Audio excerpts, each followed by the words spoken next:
جس نے قانون توڑا، آپ کو میں یہ واضح کر دوں کہ یہ قوم آپ کو بخشے گی کہ نہیں. اب ملک بدل گیا. پرانے زمانے کا پرانا پاکستان، انتقامی کاروائیاں، الیکشن میں دھاندلی، جھوٹی ایف آئی آر، لوگوں کو مارے پڑوانی، یہ اب آج آپ کو الیکشن نہیں جتانے لگی. ملک بدل چکا ہے. سوشل میڈیا کا زمانہ ہے. انفارمیشن کو نہیں روک سکتے. جو حلقوں کے اندر 10-10 ہزار روپے کے چیک بانٹ رہے ہیں لوگوں کو خریدنے کے لیے، میری ساری لوگوں کو پیغام یہ ہے کہ پیسے ان سے لینا لیکن ٹھپا بلے پہ لگانا. شیخو پورہ، اب بس میں آخر میں ایک چیز آپ سے پوچھنا چاہتا ہوں. ہاتھ کھڑا کر کے آپ نے ایک چیز مجھے بتانی ہے کہ اب سے لے کے پولنگ ڈے تک ہاتھ اٹھا کے بتائیں کہ آپ نے گھر گھر جانا ہے.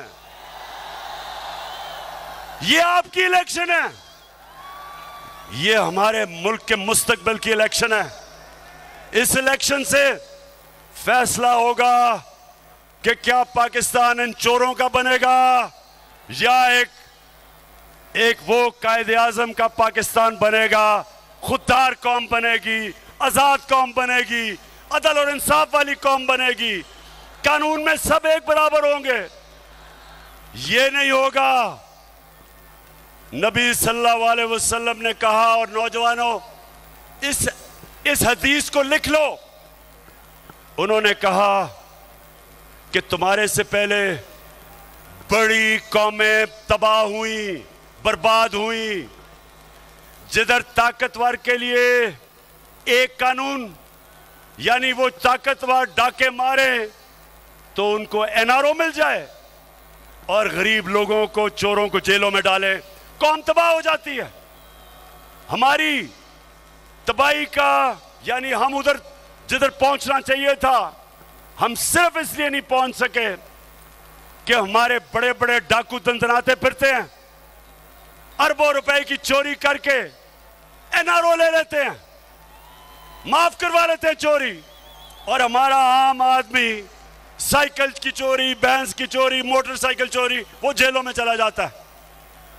اس کے لیے اس نظام کے متعلق حضرت علی رضی اللہ تعالیٰ نے فرمایا تھا کہ کفر کا نظام چل جائے گا لیکن ظلم اور ناانصافی کا نظام کبھی نہیں چل سکتا. اس لیے تیار ہو جاؤ. ہم نے یہ ظلم کا نظام، جدھر سارے چور ہمارے اوپر مسلط ہو کے، اور انہوں نے این آر او لیا ہے 1100 ارب روپے کا، 1100 ارب روپے کی چوری انہوں نے نیب کی امینڈمنٹ کر کے معاف کروا لی ہے. 1100 ارب روپیہ انہوں نے معاف کروایا ہے. اگر اس سے آدھا